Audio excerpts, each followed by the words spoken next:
And that took me into, getting fit and stuff, and that was really, really helpful. And as that happened, the signal got stronger, and it became more grounded, and the information became less general, it's all light and we're all beautiful, into more specific stuff. And then it moved from there, and about 2 or 3, probably 7 or 8 years ago, Master Jesus started presenting himself more strongly in my life, and the channeling started being no longer Sananda, but more Master, more the Master. And I was deeply in a stage in my life where I was following spiritual teachers, or the Guru tradition, and I came to realize that Jesus, that Master was Guru to me and teacher to me. And I had a living teacher at the time, as well. And then the transition then came across to me, instead of looking at Jesus and saying, okay, what are your messages, and looking at his life and his messages, the teaching started to roll through, which was no, water into wine, no, that's not what that meant. Lazarus, no, that's not what that meant. This is what it meant, and this is why it meant it, and this is how we were living, and this is what we were doing. If you took that which is out, you believe and see is outside you, the faith in Jesus, and place that within you, because it is you, then you would understand that prayer, that prophecy, that manifestation, that creativity, we'll call it whatever it is that you will, is in fact you. You got to accentuate the positive. Wow, I feel good. A little bit of feel good goes a long way. You're listening to Karen Swain, teacher of deliberate creation, accentuating the positive, showing you a way to a better life. Accentuating the positive, it's not just fad, it's sanity. Who in their right mind would accentuate anything else? Clap along if you feel like that's what you want to do. Hello and welcome to another show, Accentuating the Positive with Karen Swain. Do I have a treat for you today? I'm about to introduce you to a good friend, an extraordinary human being, actually. I'm just looking at his bio. His bio goes on forever and ever. His name is Rob Sampson. Welcome to the show, Rob. Well, thank you for having me, Karen. We're going to talk about all sorts of things today, but let me just tell you a little bit about Rob. He's been in marketing. He's been in the corporate world for a long time in marketing and publishing. And, your bio says here that you look at the whole content marketing stream through stories, when people are grappling with what people are grappling with and why it's needed, exciting times, and blah, blah, blah. And storytelling has been a big part of your life, helping people tell their story with content marketing. But you've done many things. Once upon a time, an actor, trained as an actor, film and stage, and you're a soapy star for a little while on a soap opera on television. I was the most famous person I knew. You're a famous person for a while. Soap star. Spent 6 years in a band, chasing the rock stardom, tried to be a rock star. Don't give up the day job. And wrote the words or channeled the words for a book about peace that was sold in 22 countries, explored many paths of understanding about the nature of our physical form, including meditation, alternative philosophies and practice. And it says here that you ride a bike. You're also famous for being married to the beautiful and delicious Antoinette Sampson, Anandanetti, who started the Peace Angels and the peace movement, a big peace movement in Sydney, and is obviously a teacher and a meditation teacher. She's been on the show a couple of times. So if you want to hear my conversations with Anandanetti or Antoinette, just go to my website and you'll see, I'll put a link under the YouTube. and on the iTunes if you want to listen to our conversations. But today we're talking Rob, and we're talking channeling Master Jesus. So I caught up with you recently, and we were talking about all things spiritual, as we do. And you were talking about how he came to you and has been talking to you for a long time, really. Yes, yeah. Look, my bio reads of a misspent life in many ways, but it's also been quite a rich experience, because the story is the same as everybody's story. We're just kids working our way through it all, trying to make some sense. And we live in a world which seems to have a whole lot of sort of structures and rules around it. And I consistently bang up against that. And I've come to the conclusion that set of rules I'm just not that particularly good at, I think. And I don't think that that's anything that you should be necessarily worried about. And it comes out of this this knocking on the door of my soul that's been going on since the early 90s, I suppose, when I first discovered what was then called the New Age. And you remember the New Age, it involved a lot of crystals and crushed velvet. Look, I don't know about this whole New Age thing. Everyone has a completely different idea about what the New Age is, and a lot of people are very derogatory about it. I just think we are living in a new age, and so the term the New Age is perfect because we're in a new age. But whatever, people have these ideas about what New Age is: crystals, I don't know, hanging dream catchers, crushed velvet. I don't know, what is the New Age? I think we live in a new age. Well, I always called it. See, my disparagement of it was I called it the collection of arm rubbers, because guys would come up to me and they'd go, "How are you?" And I go, "Fine, no, really, how are you?" And I go, "Oh, please, I'm all right. It's okay." And it's just a different form of in ways people put so much expectation around everything instead of kind of just being all of it, or being how it is and how it fits them and how it suits them. They kind of sometimes try to conform to certain ideas, and the New Age was seen as being something that was really, really out there. I mean, crystals and crystal dreamings and the healing power of, and that brought into energetic readings and all those sorts of things, were all really powerful things of their time. And they still are powerful today, I suppose. But we move on. We continue on our journey. And that's kind of where it all got started for me.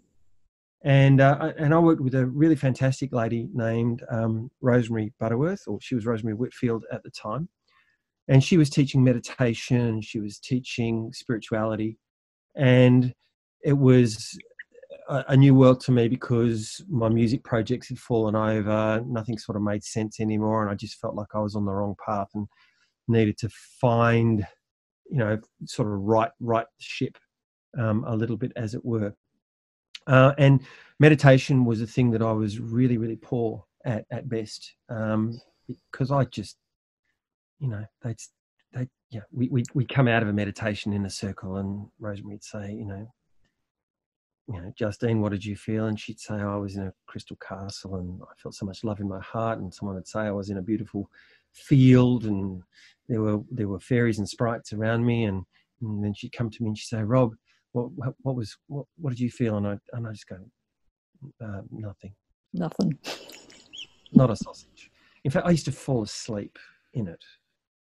And it's only in the last couple of years I realized that your yoga, do you know what I mean? That thing that lights you up in terms of your own spiritual energy, your own spiritual life, is actually kind of specific, for people. And I know yoga means work, but it's some people are into mantra, some people are into meditation, some people's yoga is devotion, and mine, I think, was definitely not meditation. So I was terrible at it. So I felt like I was a very bad spiritual person, not particularly good at it.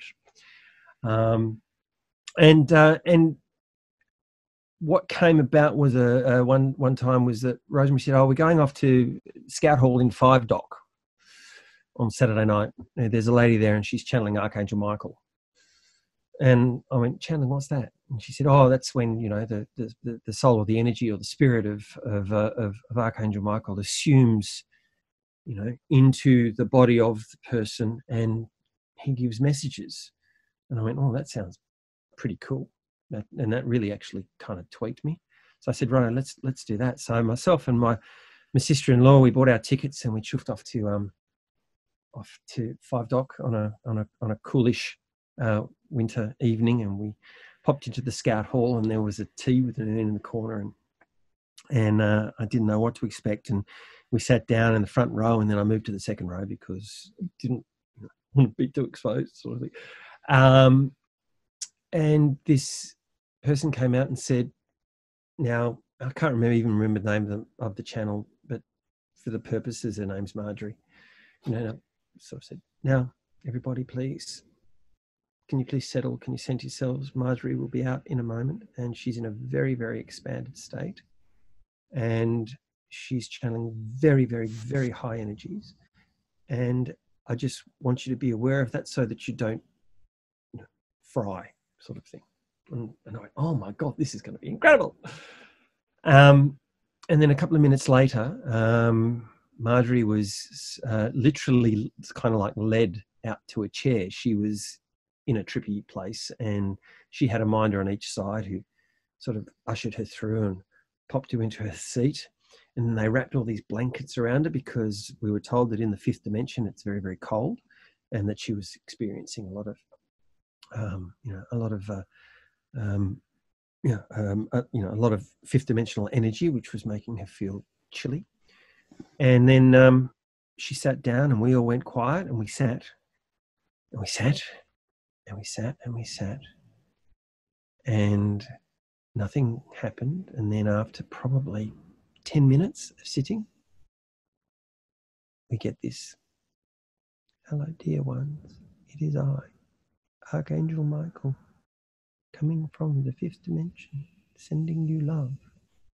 And I was so incredibly let down. You were let down? Enormously let down. Why were you let down? I felt let down because I guess inside me there's a knowing had a knowing that there was more, that there was, I think in that book that you talked about, the Peace Angels, you know, there's a line in it which says, you know, if you look and find, you'll see a glimmer or a glint of something greater than this. And I look at this, you know, and I kind of go, is this it? Surely there's, you know, surely there's more going on. And that was really what I thought I was looking for. What I didn't realize I was looking for at the time was that whatever was my resonant body, whatever was the antenna that was running inside me for the channel, was attenuating, and it was attenuating at a different level or a different frequency or a different iteration to Marjorie. So I thought, that's just, really? Is that channeling? Really? Is that what it's all about?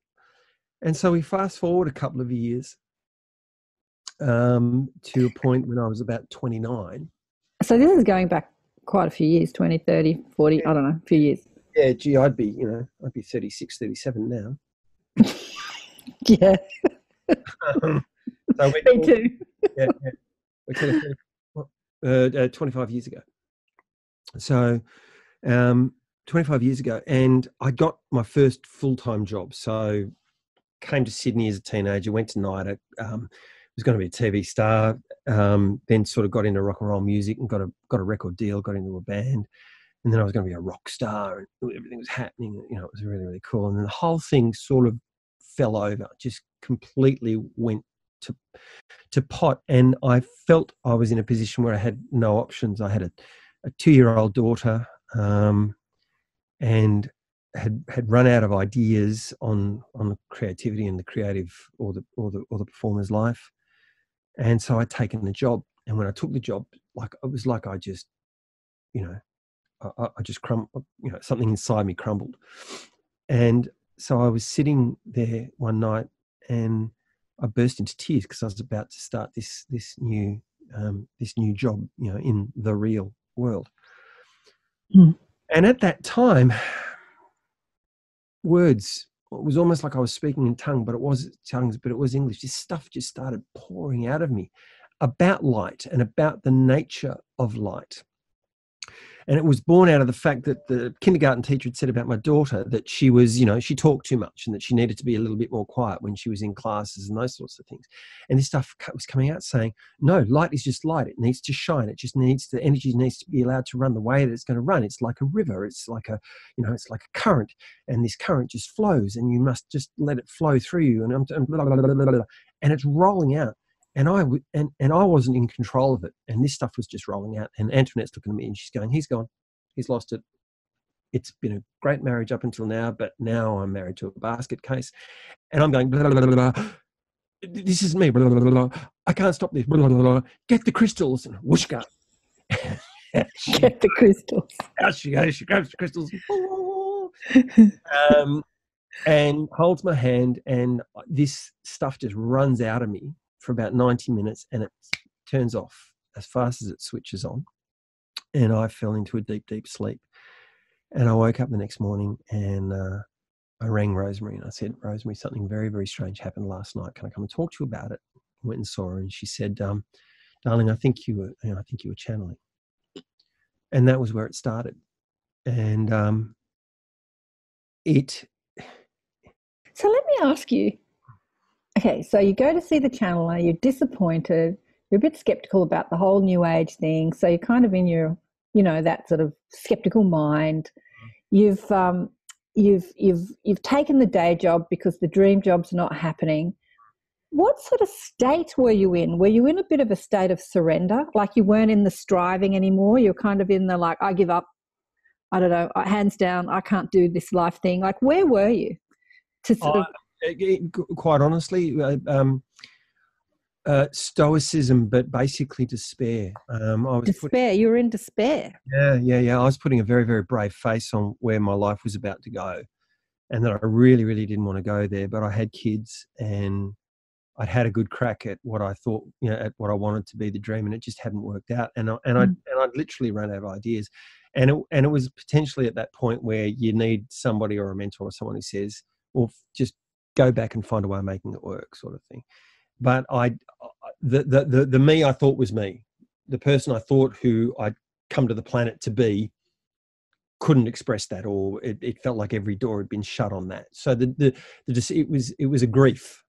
Okay, it was a lot of grieving for that which I'd kind of grown up thinking and feeling and dreaming about. That now wasn't going to be the case.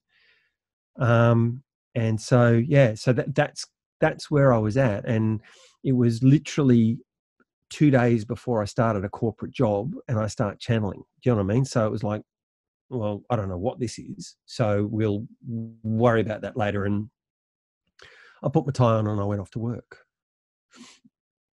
So yeah, so that was how that rolled. And stayed there for 15 years. No, the at work. Yeah, well, longer than that, 20 something years, I suppose. But the thing with channeling and me is, I guess, look, I guess I'm just a bit of a piker. A piker. Okay. So for people who don't know what that word means, Australianism, you piker. No, I'm a coward. Somebody, what's a piker? How do we explain? Somebody that is scared. Someone that doesn't do what they say they're going to. He says or gets to a point of decision and backs away from that point. Because, So, the channeling was exciting and energizing, but I couldn't make sense of how it worked in my life. And a lot of people always say, well, you just do it anyway. But it's sort of, that's great. That's great in theory. But, when you're in your 20s and you've now got responsibility you didn't have before, and you think, well, no, I've got to do right by a whole lot of people and sort of factors as well as that. So I could never kind of work out what it was. And that was probably a mistake that I was trying to work out. that it was going to be a thing, that I was going to be like, I don't know, Esther Hicks or whatever, you know. Yeah. So, okay. So it's kind of like this stuff starts channeling through you. What do I do with this? Yeah. Like, how does it make me money? How does it support my family? How does it uplift the planet? How does it, what? I knew how it uplifted the planet. It was more egotistical than that. It was, how does it pay the rent? How does it, you know, feed my family? How does it make me famous? How does it make me famous? Yeah. Why did I go to NIDA to be an actor? I love acting, but, you know, I went there because in year 11 or something, I was in a musical and I did a reasonably good job, and a girl clapped so hard she fell off her seat. I want to do that. That's me. Oh, darling, she probably fancied you. You know, and it was the same. It was the same thing with music. Love music, love the expression, but then there was notoriety and privilege, and it was different to the mundane and the ordinary and the everyday, and I loved that, and I wanted to.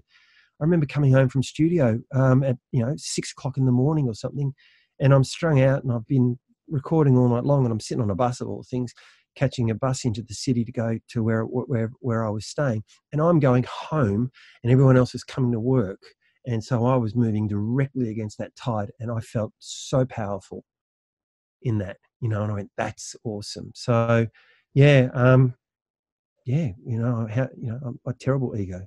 Always had a huge ego, and well, we all do. I mean, that's why, you know, we come to this planet. We pick up an ego on the way in, and then we have to navigate this world through it. And but you know, there's so many people waking up to their channeling abilities, and I think that they have the same question. Okay, this is happening. What do I do with it?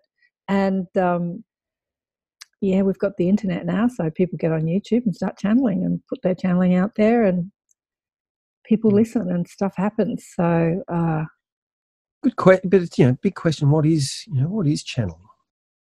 Yeah, how do you perceive channeling? Because I've got my ideas. What are your ideas of channeling? Well, in the information that's come through me over the years, and I'm not a limited channel. I don't channel, you know, a person. I'll channel Elvis if you want. It just depends on what the room calls. You know, I'm a servant of, or a conduit for that energy, and it's actually called by the people who you're doing it for, or who are in the room, or the circumstance in a given time. And so the information was that, you know, basically whatever you can imagine is real. So, you know, how do you see auras? Imagine if you could see an aura, what would you be seeing? The next leap is that's real. And the same sort of thing with the channel, which is, imagine if someone else, and that's sort of how it started. Imagine if this name that's just popped into your head wanted to speak through you, what would it want to say? And you go, well, I've got no idea. Well, good, we'll get out of the way and let it go. Yeah. So I want you to repeat that. Whatever you imagine is real. Yeah. Yeah. And that's one of the great ruses and the great tricks of this reality that we're living in, is that we think that there's real and that there's imagined, and that the two are separate, and that they're not. You know, they're just not. And you'll even see that in the fact that I imagined this, or I thought this. You know, thought and imagination are almost, you know, mutually entwined. You know, and people kind of go, oh, my thoughts create things. Well, duh. Well, so does your imagination. You know, imagination is thought, isn't it? Exactly. It's as real as, you know, as anything else. So if I was going to try to help people understand that everybody is a channel, you know, everybody is a channel, and then your imagination is perhaps a construct of your ego to make you feel smart or make you feel awesome in some way, and you kind of go, well, that's great, you are awesome anyway, so just forget about that and just let that imagination run, and let it express itself in the most organic way that you can think of. For me, it's channeling. For other people, it could be drawing. For other people, it could be writing. For my mum, she's a channel cook. Do you know what I mean? Like you eat stuff and you feel different. You know, and that's, you know, that's and it starts with some spark inside you, and which your ego is desperately trying to get some skin in the game. And so just give it the skin in the game. Just say, yeah, this is my imagination, but it's as real as this thing we're doing now, you know. Okay, so apart from, I have to say, have you got a copy of the book there? I forgot to get my copy, the Peace Angel book. Yeah, hang on. So apart from writing the words down and putting them in that book, because this book is one of the most beautiful books. It came out how many years ago? It's got to be 20 years ago now. What? 18 years ago. 18 years ago.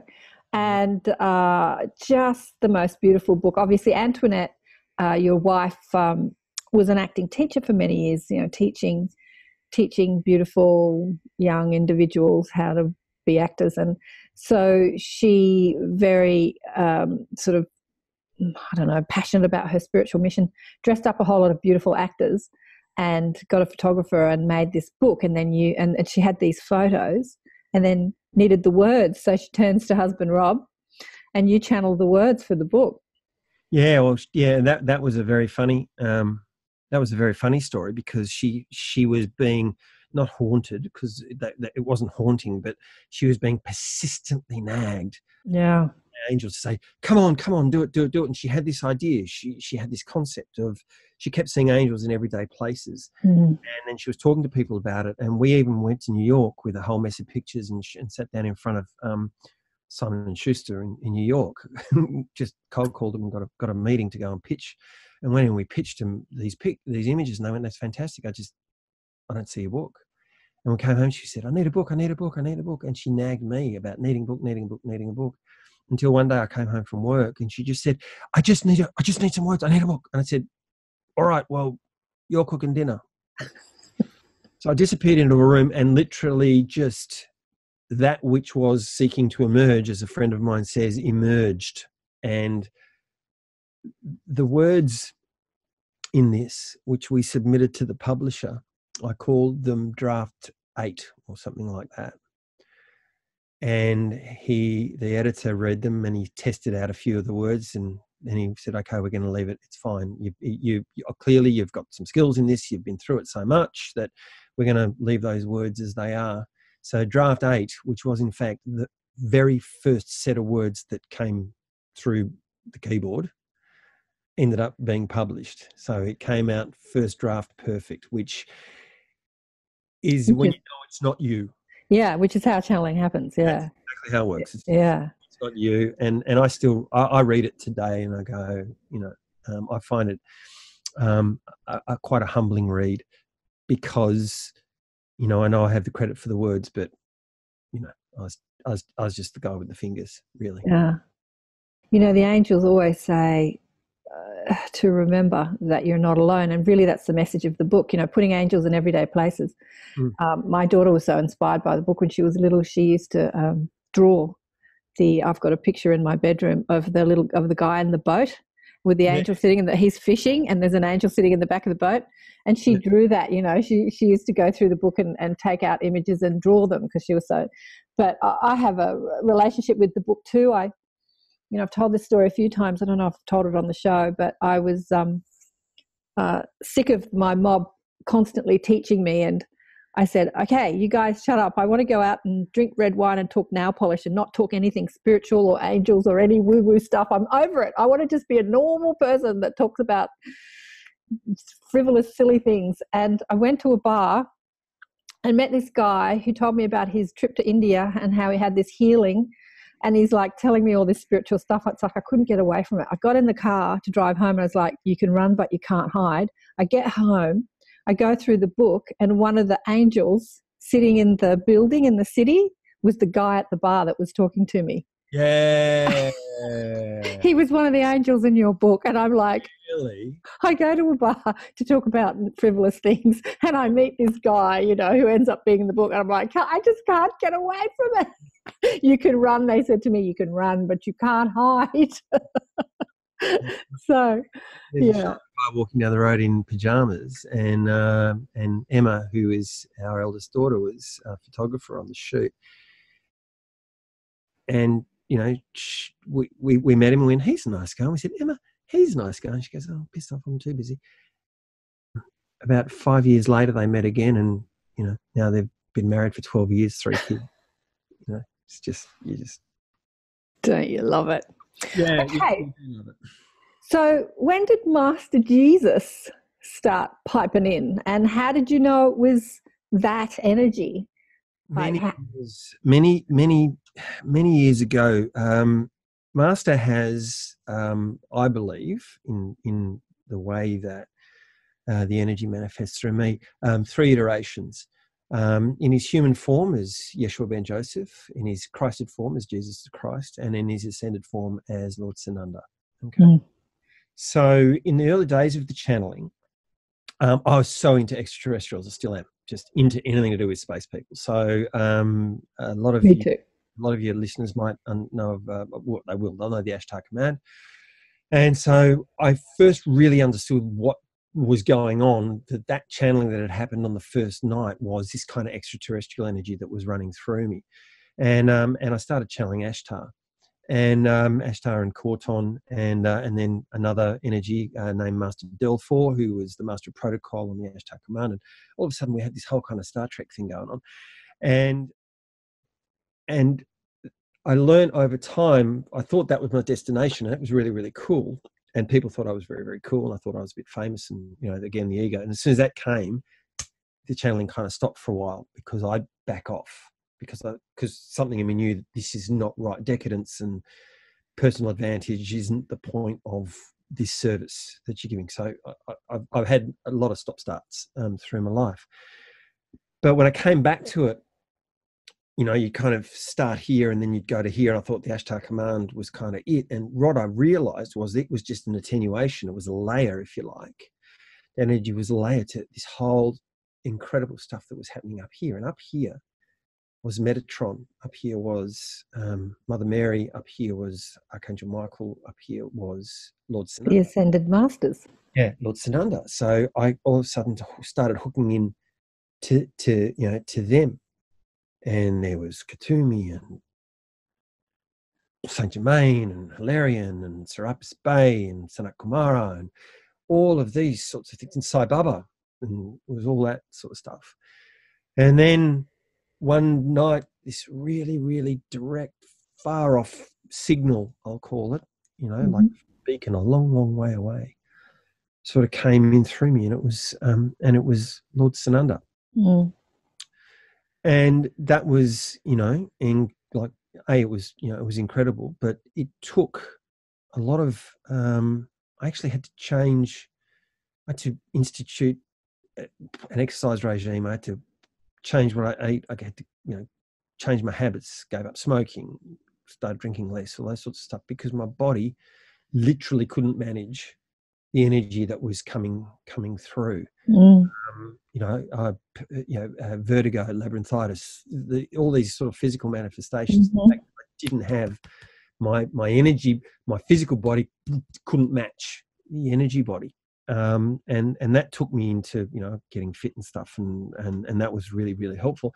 And as that happened, the signal got stronger and it became more grounded, and the information became less general, it's all light and we're all beautiful, into more specific stuff. And then it moved from there, and about 2 or 3, probably 7 or 8 years ago, Master Jesus started presenting himself more strongly in my life, and the channeling started being no longer Sananda, but more Master, more the Master. And I was deeply in a stage in my life where I was following spiritual teachers, or the Guru tradition, and I came to realize that Jesus, that Master was Guru to me and teacher to me. And I had a living teacher at the time, as well. And then the transition then came across to me, instead of looking at Jesus and saying, okay, so what are your messages, and looking at his life and his messages, the teaching started to roll through, which was no, water into wine, no, that's not what that meant. Lazarus, no, that's not what that meant. This is what it meant, and this is why it meant it, and this is how we were living, and this is what we were doing. Okay, so he started to explain some of his teachings that have been written down in the Bible, like, and the stuff that even people that have not read the Bible, they're out there. Water into wine, do unto others. Paint the world that he lived in, and what his mission was, and where he went and where he'd been, and who his teachers were. He told you that? Yeah, and who his teachers were, and the story of his initiations and of his taking of the diamond body. And I had all of this stuff, but I'd never chronicled it or recorded it or anything like that, because it seemed to be an occurrence or a thing of its moment, when people were in the room, and this is kind of what happened. And 2 years ago, it's almost 2 years to the day, I was away in the mountains, having a break after I'd lost my job, and the job had been so hard and so soul destroying, and my soul was crying out so much, enough, you win, sort of thing, that I just went, I think I'm done. I don't know that I can sort of do this anymore. And when you're in that stress, you get a little bit resentful, and you're kind of going, oh God, bloody ascended masters, what use are you to me? How are you helping me? I'm miserable, and I'm stressed, and I'm all these sorts of things. And the minute I just stopped, that door opened again, and Master came to me as I still call him Master, but he presents to others now as Yeshua. And the presence in the energy, the presence of the information, the presence of the engagement became really, really strong. And throughout 2017, I had many evenings in my home where we would invite people, and he would come and he'd sit, and he would give a discourse, and then he would say, come on, let's talk. Let's just talk. What's on your mind? And people are asking questions like, did you die on the cross? And he'd say, well, no, of course he didn't. Don't be silly. This is what happened. And you go, oh, what? And then, tell me about the Judas kiss. And then he burst into tears and go, Judas was my very, very best friend, and he didn't betray me. He did exactly what I asked him to do. And you kind of go, what? And all this astounding stuff. And I'm transcribing it at the moment. I'm 30,000 words in to what is going to be a book about it. And I go, what a load of bunkum most of the time. So I'm transcribing stuff. I know you've got that fabulous mind that likes to question. Yeah. And kind of go, is this real? Is this real? And what's coming through the profound kind of like, oh my God, I'd never thought of it that way stuff. Again, it's like this. It's not me. I'm not that smart. I'm not that insightful. I'm not that at peace, And these are the teachings again. And there's, I could go on forever about what the second coming looks like, because he's got information, he's got teachings, on that. And it's no longer a how do I make sense of this, or what do I do with it? Look, that's someone else's plan, not necessarily. Well, it is. In fact, it is my plan, but it's not a plan that I'm consciously, or an agenda that I really consciously want to drive anymore. Because walking around saying that you channel Jesus is some ways like putting a big target on you, on your forehead. Because absolutely, it's not as if you're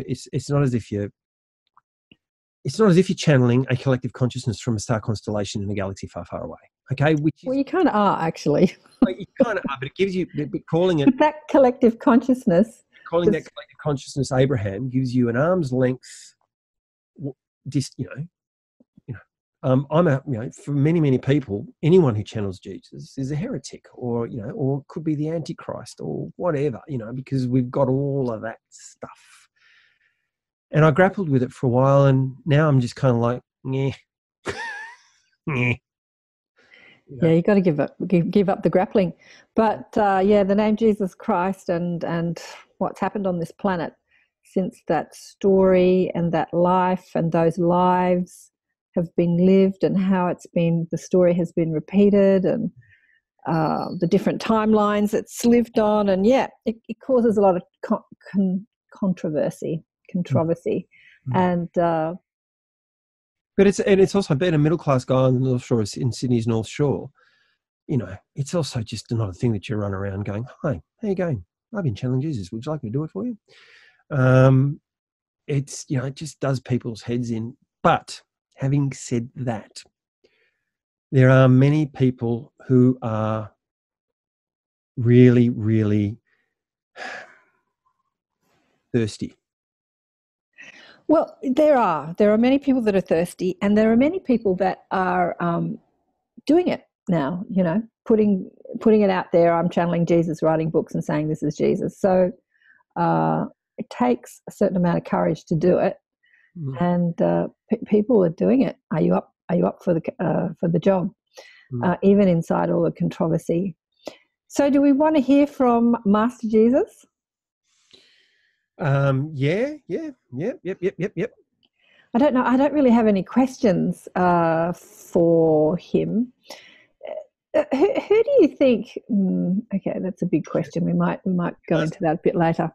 Hey, we have to ask the questions, because the core, again, one of the great things about the channel is that if you get out of the way, people say, "Can I come and see you?" Right? And I kind of go, "Yeah," and they go, "Well, this is what I talk about." I go, No.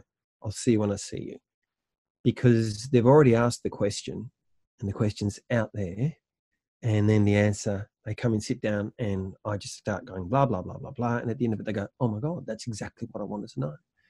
And I think that that's a good confirmation for me that I'm out of the way, that I'm serving the moment as best I can. So it's quite often good not to have questions. Yeah. Not to have the questions. Yeah, not to know what the questions are.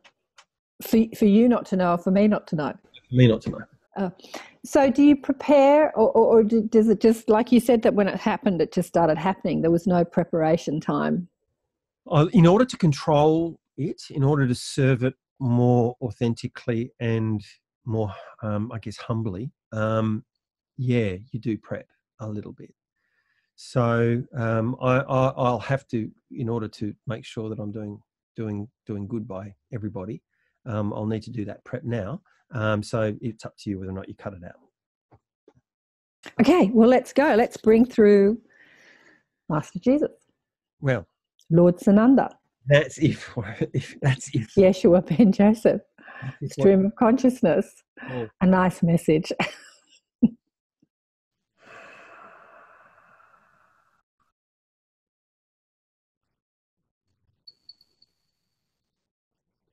So we offer this up to the self of us all. That one cosmic heart. That Christed love that lives inside us all, we now ignite, we now light, we now allow to shine.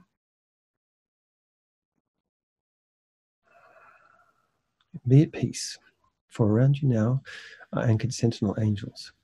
For in this moment you are sanctified. In this moment you are safe. So allow that which would be your map, allow that which would be your direction, allow that just to cease, just for this moment, just for this time, and be. No thought, just that feeling that your heart is growing bigger. And that is your physical expansion, that is your energetic body coming to manifestation. That is the largeness that you feel. Allow that to grow.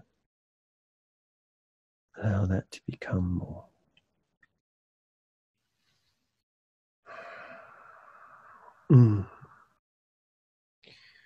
I observe and I acknowledge the tribal elders and indigenous owners of this land upon which we are meeting.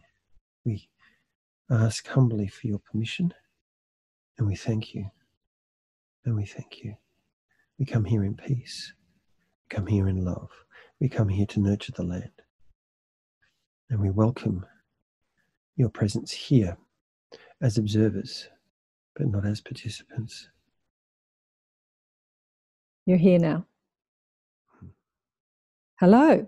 Hello. And welcome. Thank you. To whom am I speaking? Is it an identity or a stream of consciousness?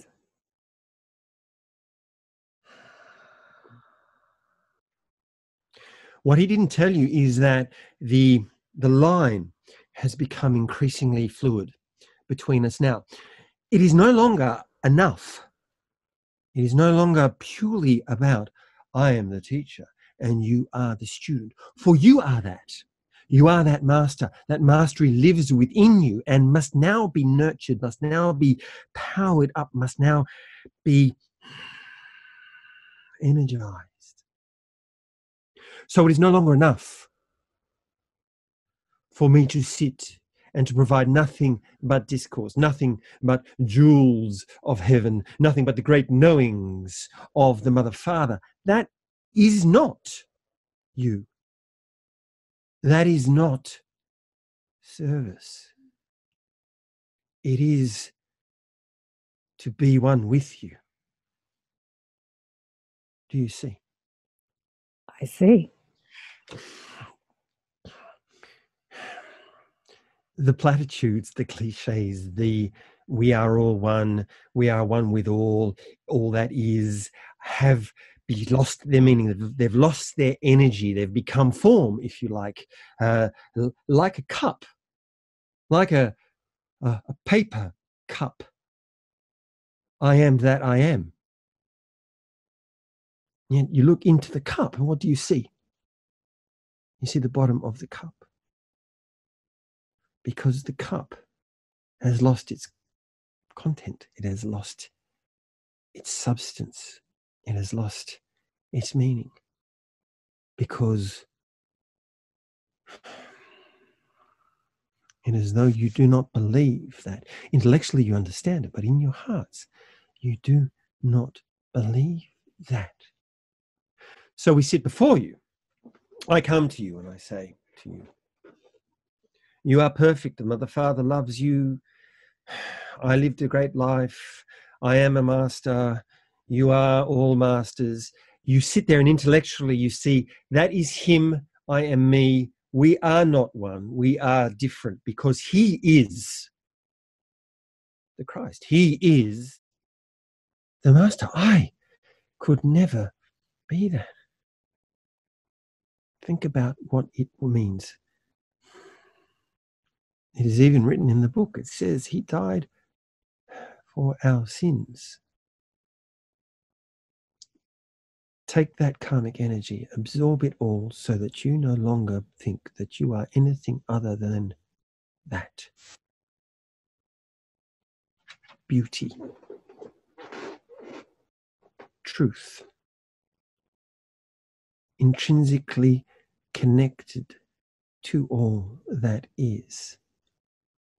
The body is the cup. That is the mind. That is the intellect which says, I understand that concept. I can find parameters in a framework in which that makes sense to me. But if you truly understood, if you utterly connected to that understanding,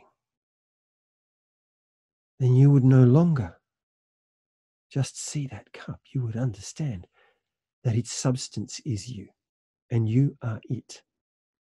That you make it. That you access it at will.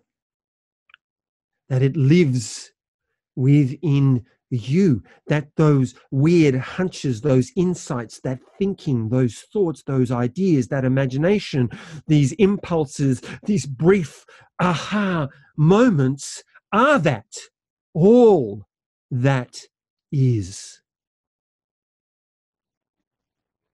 And if that is the case, why do I stand before you as one who knows more than you? I say this to you. Today, now, what have you to teach me? I am eager to learn from you. I am with you.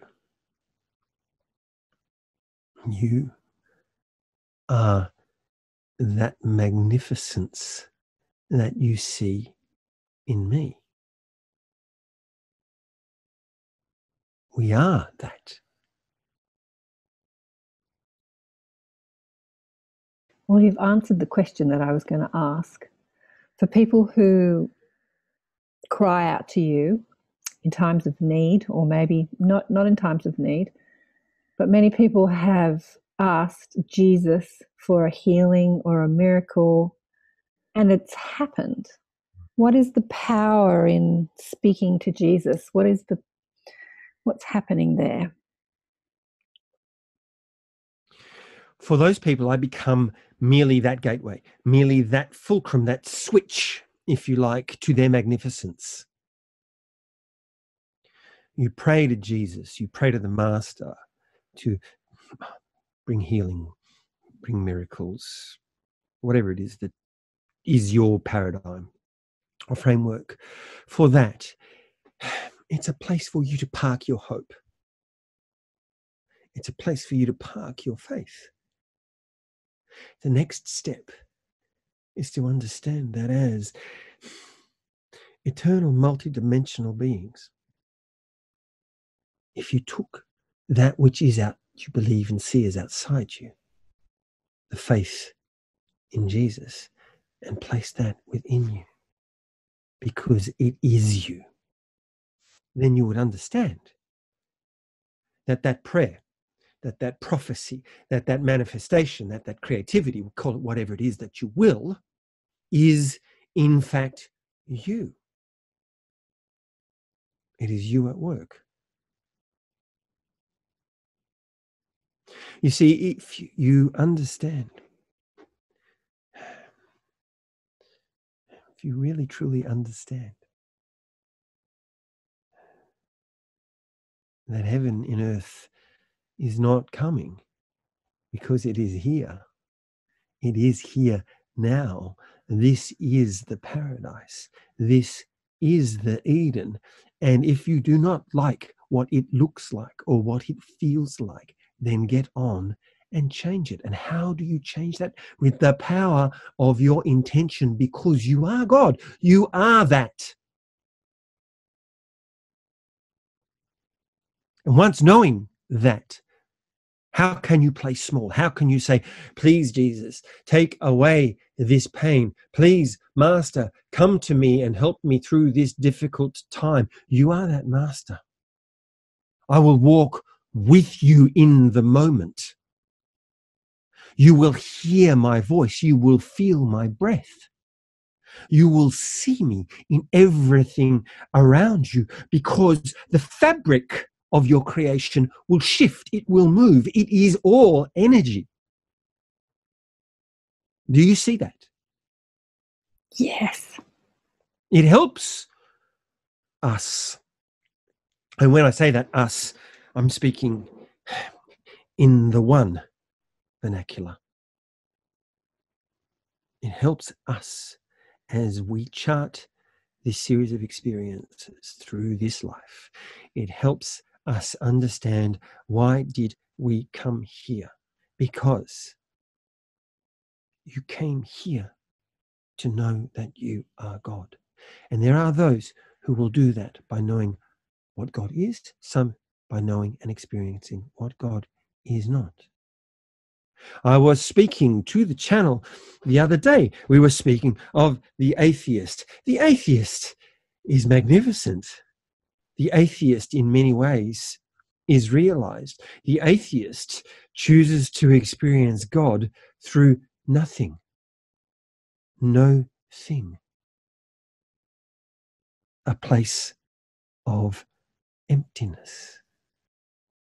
And you must understand that inside that emptiness is no thing. There is merely potential. Potential is opportunity for anything. Limitlessness. So while you may look at the atheist and go, that poor soul, he will wake up one day and realize that he was wrong and that there is a God. And then there are the others who believe, and they will wake up one day and they will say, ha, ha, ha, I was right and you were wrong. There is a God. That will not matter, because at that point it will be, hello, brother, hello, sister, hello, mother, father. It is good to merge with you again in love. Master, what would be, if there is one, your main message to humanity at this time of great shift? That you are perfect. 2, that it doesn't matter.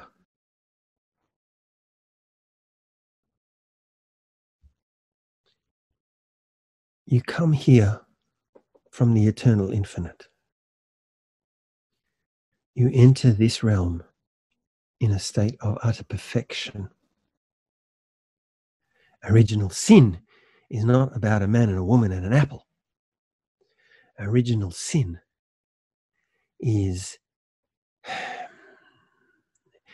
the first hint of that which is not God that enters you in the form of thought at your point of entry into this world.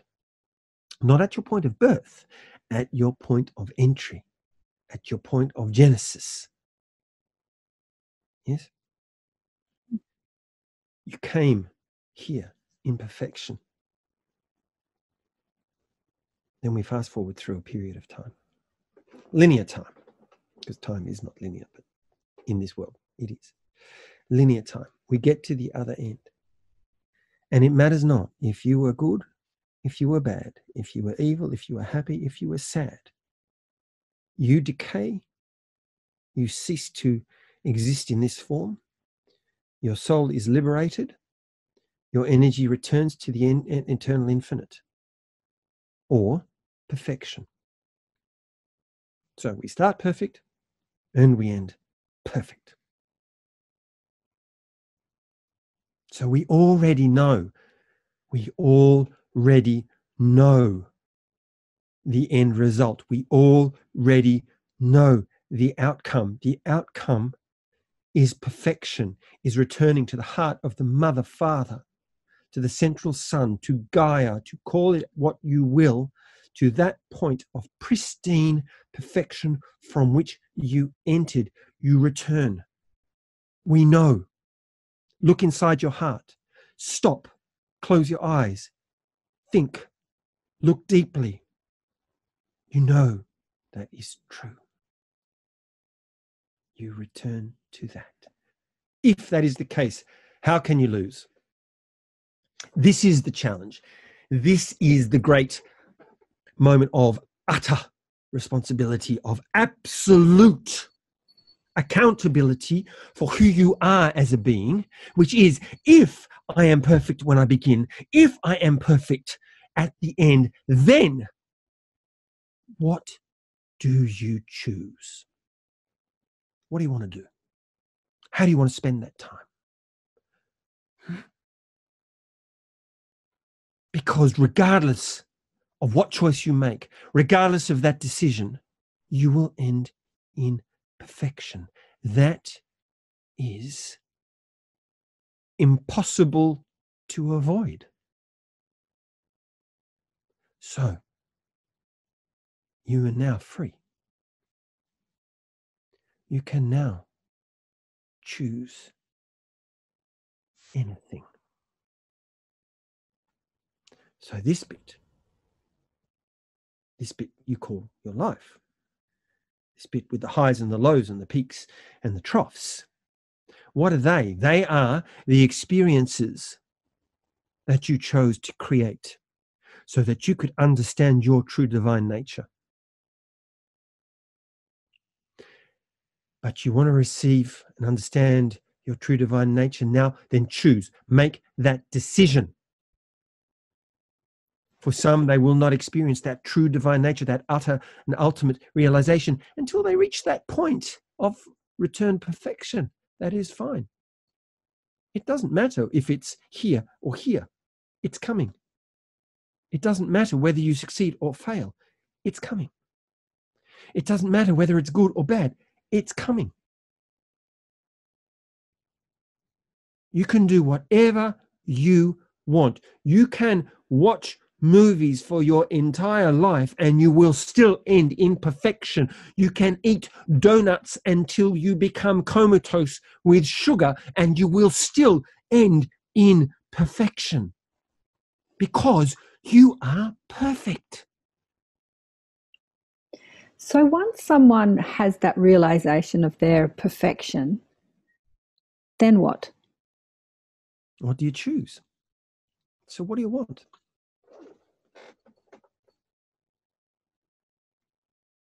It's a playground. Go have fun. The mother, father's got your back. They're looking out for you. They're looking after you. They'll make sure that you don't hurt yourself. And if you do hurt yourself, you end up in perfection. You are free. You are free. So let me ask you, Master, this is not the only world in which your stream of consciousness has taught, is it? That is a good question.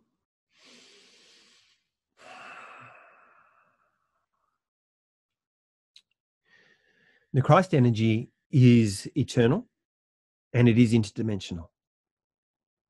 And it is also manifest and channeled through others. Think of Sri Satya Sai Baba. He was called the Cosmic Christ. Yes? Mm. Mm. Mm. He read from the chapters in the book about conduct because this is not a message that is nihilistic or meaning that life is meaningless or pointless at all. It really is about the expression of your divine truth and of your divine self through your body. And that may not be to eat donuts and watch movies. If you are here to be that beautiful and pure expression of the Mother Father's love for us, how will that express? How will that express? How does that express through you, for example? How does that express through you? It expresses through your wonderful ability to speak, to meet, to talk, to share stories, to bring ideas together, to disseminate, to train, to mentor, to heal. Yes? That is your expression? Mm-hmm. Yes. So in that point of truth, we rarely ever would wake up and choose to take a low vibrational path, a place that would be energetically corrupt. It is not as if we go, well, if it doesn't matter, I'm now going to just go and steal a car and rob a bank. It doesn't work that way. Because Sai Baba, who read from the book on conduct, said that does not energetically align with who you are. That is not your expression of the Mother Father's love for you and for us. No? Mm-hmm. It guides your choices. It pushes your choices. It makes those choices compelling, unavoidable.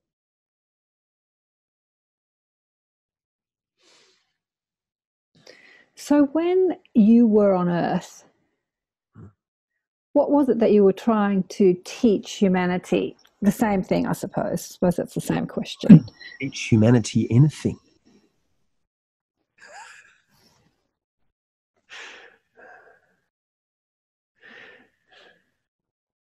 Galilee was the size of a municipality. If the census was taken, we're talking people who numbered in the thousands, not the hundreds of thousands and not the millions. So an entire pantheon of thinking and of teachings has grown out of a very, very, very small patch of land next to a lake.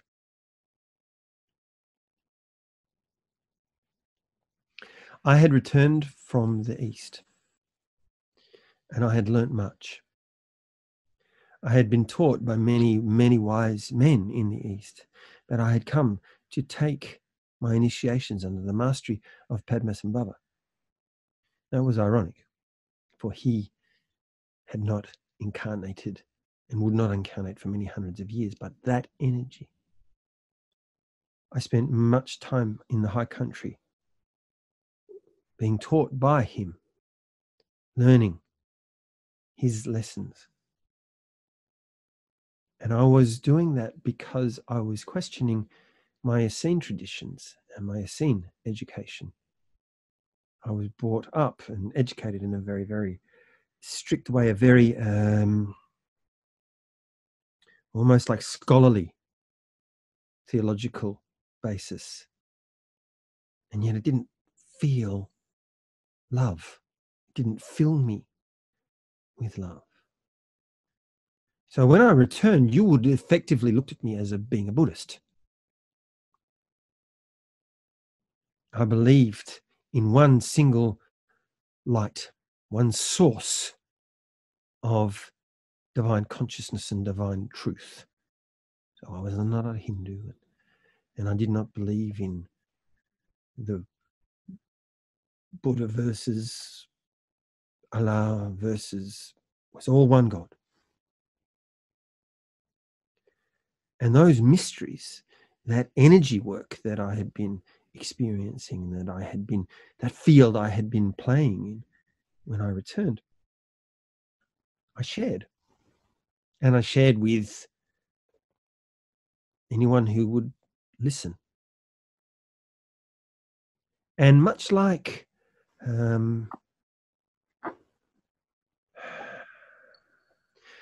small gatherings, I would be invited to people's homes, into village compounds, to sit and talk about my adventures, tell stories of what I had been doing, where I had been, because it is a big world. It was a vast world compared to that small patch of which I spoke.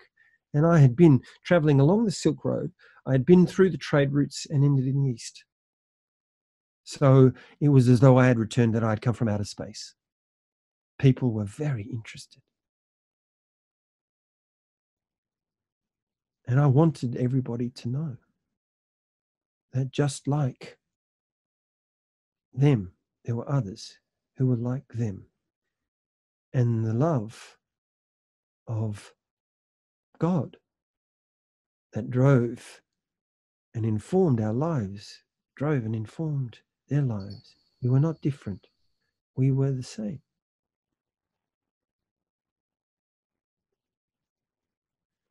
And within that, I was quite political. I was critical of the status quo, of the powers that be, mainly in our spiritual community and in our spiritual lives, because the dogma which drove and was shrouded around their teachings that this was the only way. There is no only way, there is your way. I am the way and the light is I am the way and the light. Not I am the way and the light, I am the way and the light. Do you see? Mm-hmm. And that great central I am presence, that one singularity, and our journey to that is the truth. Our rules that we divine for ourselves through our responsibility of understanding and knowing that we are that, drives that truth. Not a book, a manual of that which is and that which is not, interpreted by gender-driven intellectuals who no longer connect and respond with their heart, but merely with their minds, because their egos have now overtaken their capacity for true compassion, for humility, and for the unbelievable vastness of the knowledge that lives inside them and inside all of us. That is what I railed against. How did the teachings of a teacher or a prophet to a small group of people become, over a couple of thousand years, the phenomena that it is today?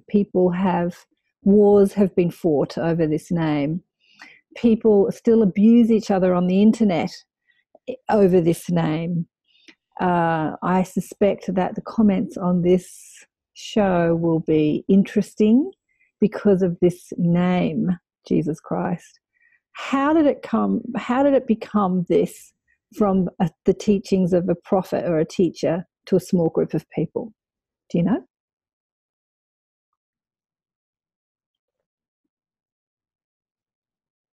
What happened? I never set out to do anything but to know myself and my relationship to the Mother Father. I had 12 students.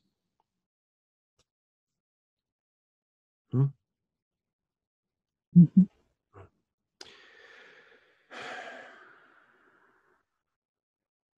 It was seen that these teachings, because they would resonate with people, obviously they were written down. And from that, we formed the books and the chronicles, which we now call Christian teachings and the Christian Bibles. But remember, I was christened a Jew. I became a Buddhist. I was never, ever a Christian. It was Peter who traveled. And that was the idea. There was only so much that I could do, and there were other things that I wanted to do. I did not want to spend my world and my life traveling the lands, talking to people about what I believed in and why I thought that they should believe in it as well. They were just what the information is, just as the information is. It was taken on. The Gospels were then written, but the Gospels that we have, the Gospels that we see, have been edited and censored to such a degree that they now are merely a shell of what they used to be and what they were and what they were intended for. So think about that. Are they the truth or are they now propaganda? And now if they are propaganda,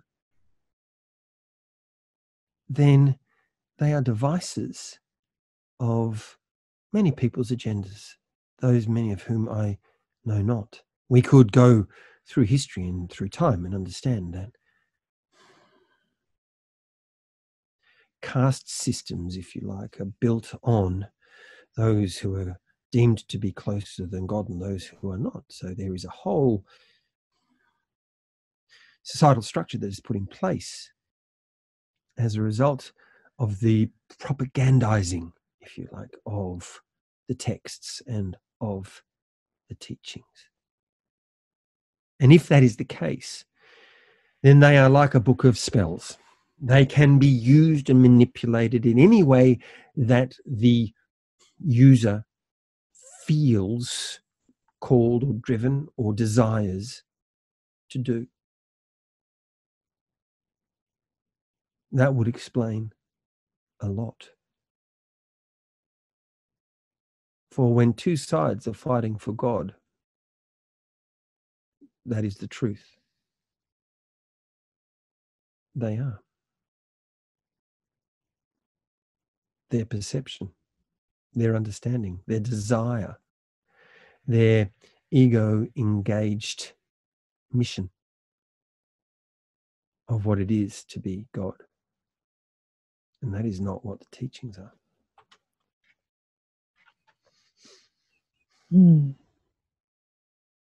So if you didn't, if your physical body didn't die on the cross, what did you do after the crucifixion? I healed. For a period of time, I healed and I rested.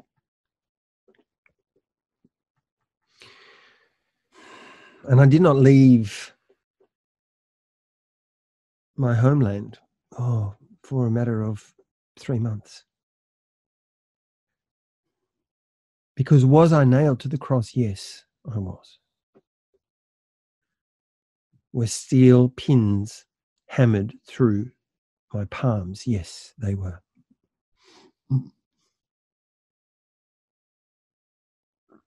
So healing needed to occur. It is very difficult to walk when you've had pins nailed through your feet. They were poorly, badly, not disfigured because they healed, but they needed to be strapped so that the bones could knit effectively, so that again I could walk. The same thing with the hands, so that again that I could use them dexterously. That was a period of 3 months. The healing balms were Ayurveda, ancient herbs, oils, recipes from the East. And they were very effective. My state was deeply, deeply meditative. You would have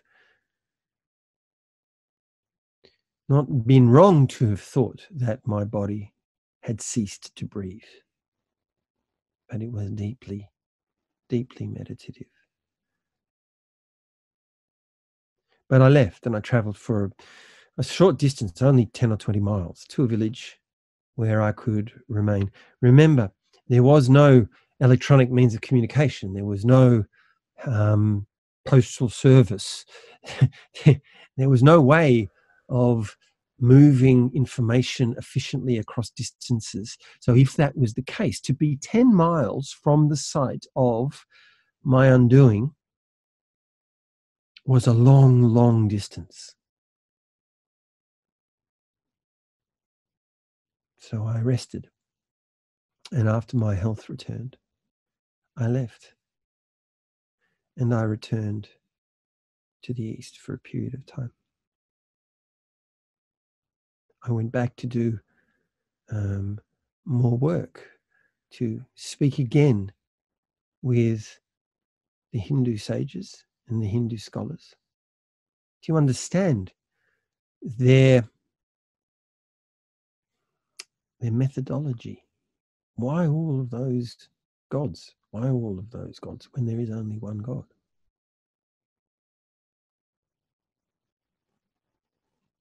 And in later life, I followed my beloved, where we formed a new life, where we bore children, where we raised a family, where I lived as a farmer,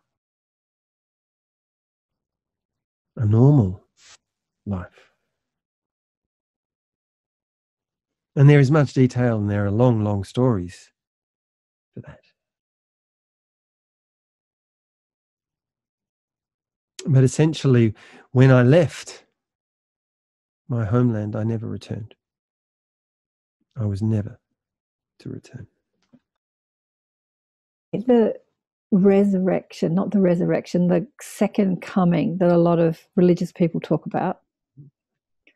How do you explain that? What's that all about? Well, we should probably call it the second came.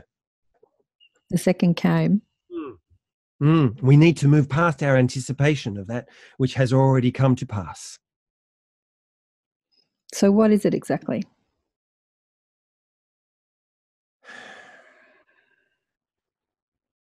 It's the re-emergence of the heart of the soul of the Mother Father into our lives, in its divine presence, into our beings, into our bodies, into everywhere that we see it. It comes in, manifest in a variety of ways. You are experiencing it now in this very moment, just as you, all of those people you say who are all around the world, who are all channeling the Christ.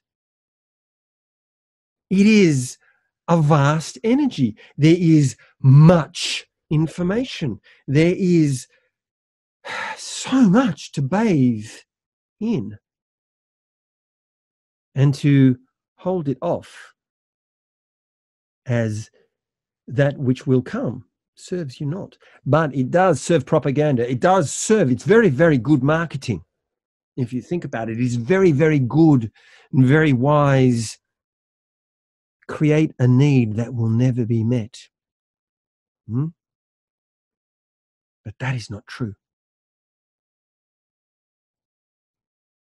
Call it the second came. It is here now. It is here now. You merely need acknowledge that. Heaven is here now. If you acknowledge that, then you will begin to refine it. You will not kind of go, oh, it is something I am given all the time in meetings and in communions with others. They say, if this is heaven on earth, why is there so much murdering? Why is there so much starvation? Why is there so much poverty? Well, if that is your view, if that is what you see and that is not comfortable for you, then make different choices. Change that. And if that means writing to your local members, so be it. If that means marching in the streets, hallelujah. If that means acknowledging that between our point of perfection and perfection, these are the experiences we choose to create, then poverty, war, pestilence, rape, murder, pillage, they are choices of divine souls to experience. Why do we judge that? Why should we not say hallelujah to you, amen to that?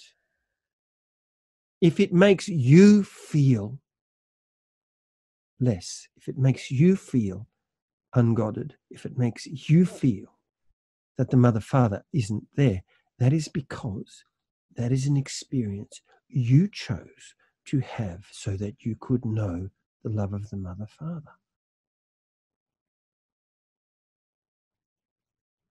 It is here now. I am here now. I am that I am. And we are all that. Thank you so much for speaking with us today.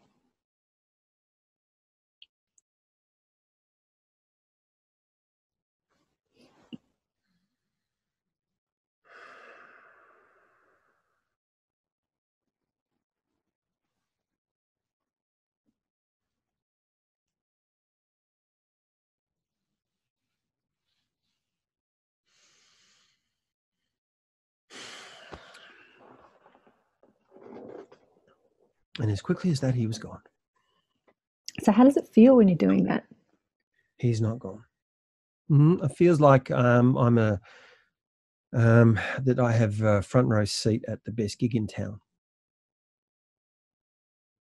I suppose. It's very it's privilege. It's, I mean, you say humbling because it's a bit platitudinous, but it's I feel really lucky.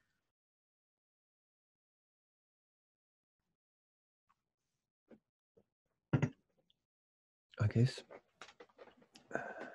And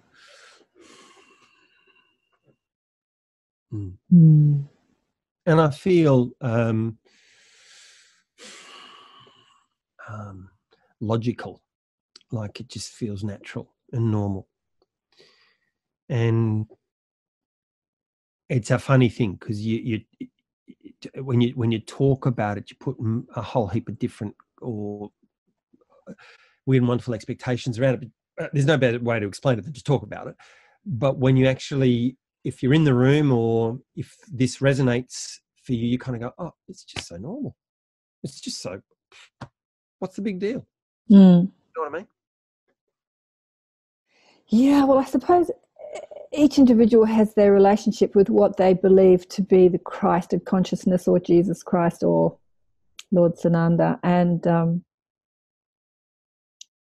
as individual souls and egos, we all have a different perspective of that. And so I would imagine that some people will say, yep, and some people will say no, because they have their own relationship with what they perceive to be that energies. And interesting. And what people think of it is actually, it's, the old saying is, what other people think of you is none of your business. The only way I can serve it is to present it as it is, and then over to you. Yeah, exactly. Because it is you. It's for you, called by you, and I'm talking in the broadest you. In the collective. Yeah. Collective you. Actually, he didn't answer that question. Have you served other worlds?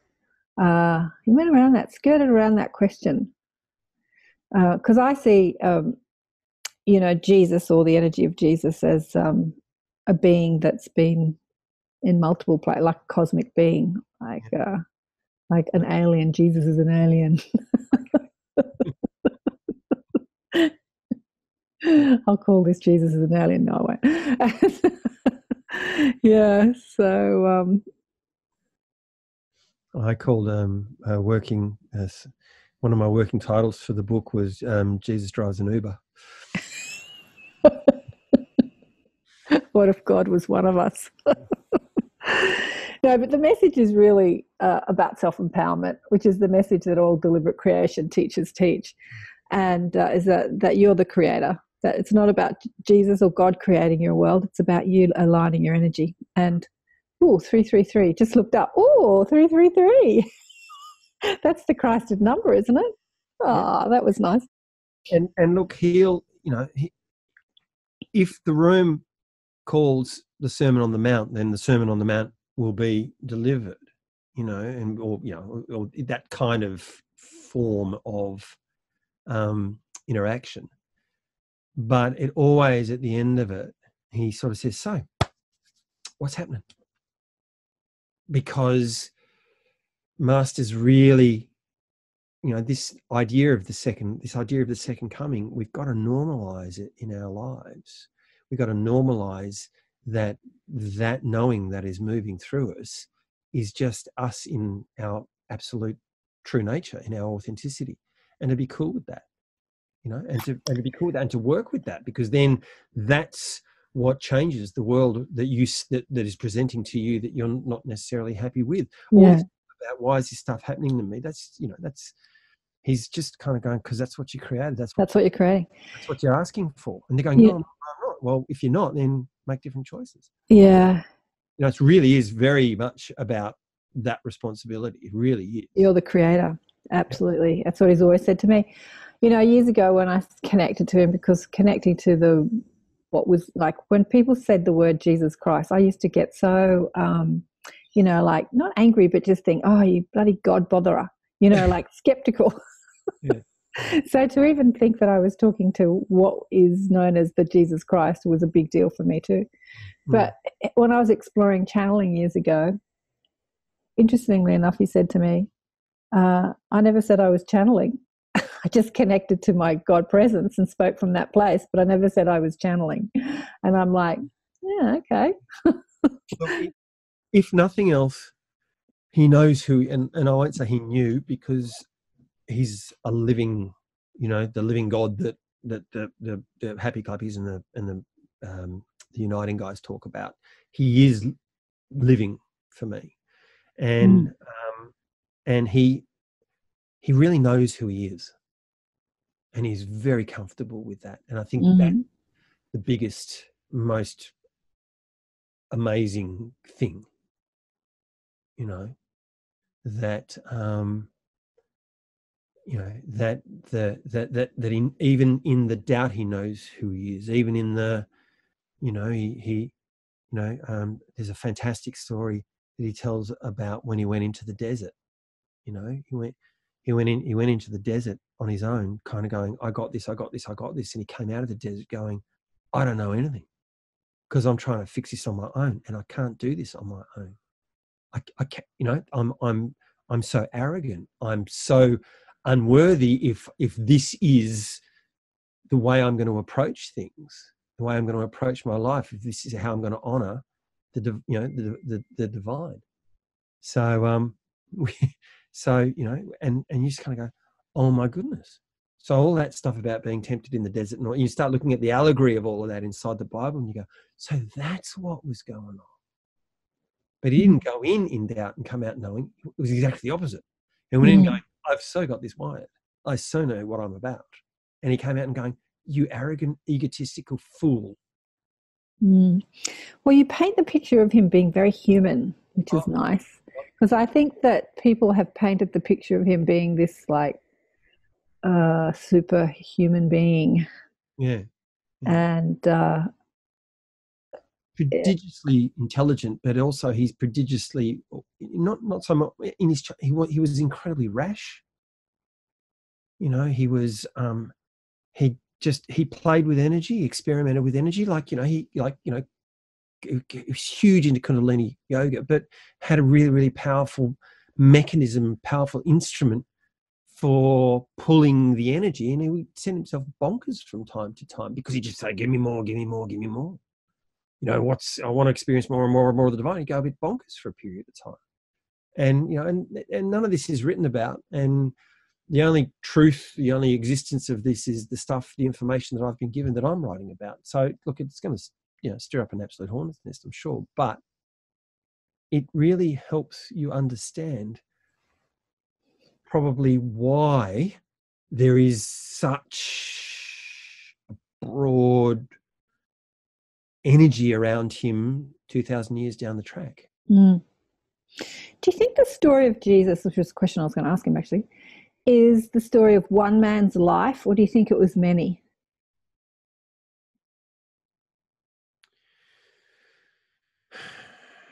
My sense is that it's there was a physical embodiment of a guy who was a bit like a Marco Polo of his day, a spiritual Marco Polo who really wanted to understand exactly what was going on up there and how it related down here. So yeah, I don't know that I don't get a sense that it was multiple lives. He was a multidimensional being, but you know, but I don't know that it was a whole lot of a mashup of a whole lot of people's experiences put into a thing called Jesus. Well, we've been going for like an hour and a half or so. Are we going to finish with the song? Feels like. Shall we finish with the song? The song. What would you like me to sing about? Oh, I don't know, darling. Just pick one you want to sing about. Channel it. Okay.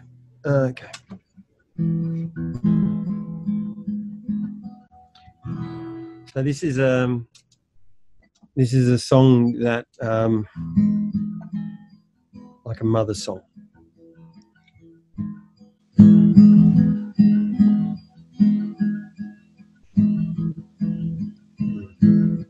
Holy Mother, Holy Mother,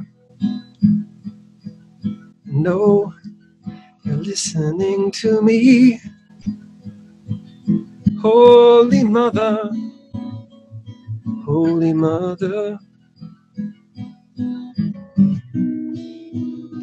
a love so sweet, it brings me to my knees.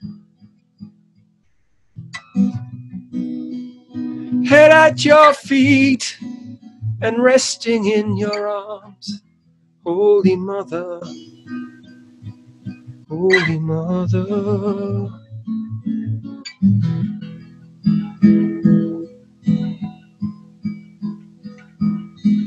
Is this your citadel for peace. Ananda Neti, Ananda Neti, beyond the firmament is bliss. Ananda Neti, Ananda Neti. You come to me across the field of dreams, beyond the known, beyond the real. Ananda Neti, Ananda Neti.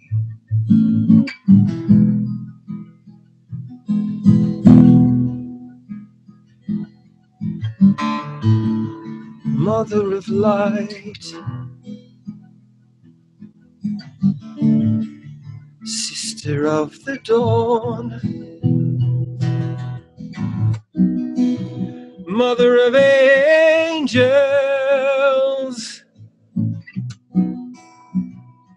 the heavenly fire, birthing to tranquility, birthing to tranquility.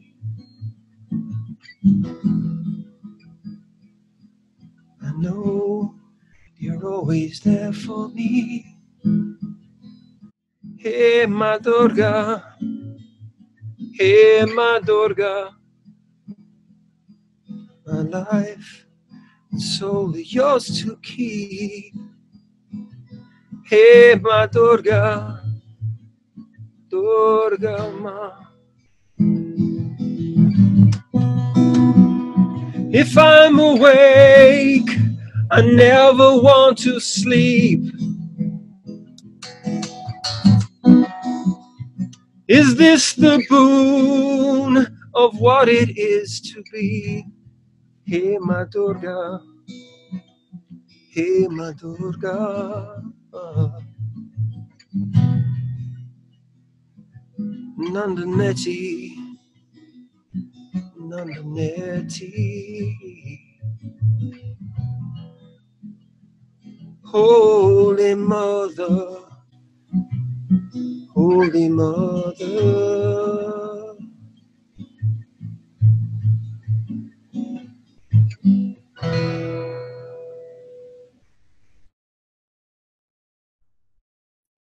Beautiful. Oh, I think we might have to wrap it up now. Thank you so much, Rob, for sharing your story and sharing Master Jesus with us today. I was really grateful for the opportunity and I had a lot of fun. Thank you. And for that beautiful song. So if people want to know more about the channelings and there's a page. It's a closed group, but if you can hunt it down on Facebook called Conversations with Master Jesus, then I'll happily, just allow you in. You then once you're in, you can refer like-minded friends, and they're welcome to come along. Maybe I'm probably, I reckon, about 6 months away from publishing the book, so maybe we can have a chat about that sometime. Yeah, we can do another one in the future. And if you're interested in Peace Angels or all things to do with peace, I'd welcome you to go and visit my wife's site, because we're basically two sides of the same coin, and that's Ananda Neti, Nananda, Ananda Neti, Netti, all one word, .com. .com. Beautiful. Thank you so much. Thank you. Bye-bye, everyone. Well, what do you think of that?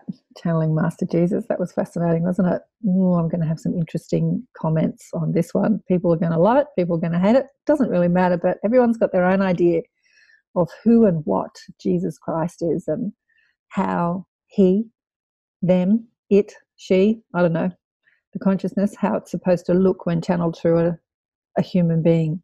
Just remember that everyone that channels is channeling through their own instrument, which means it's coming out in their voice and their personality, coming through the filter of their brain. So that's why the one entity channeled through many different people can be different through many different people. I have to say that the message that came through Rob today is the same message that Master Jesus tells me when he's speaking to me.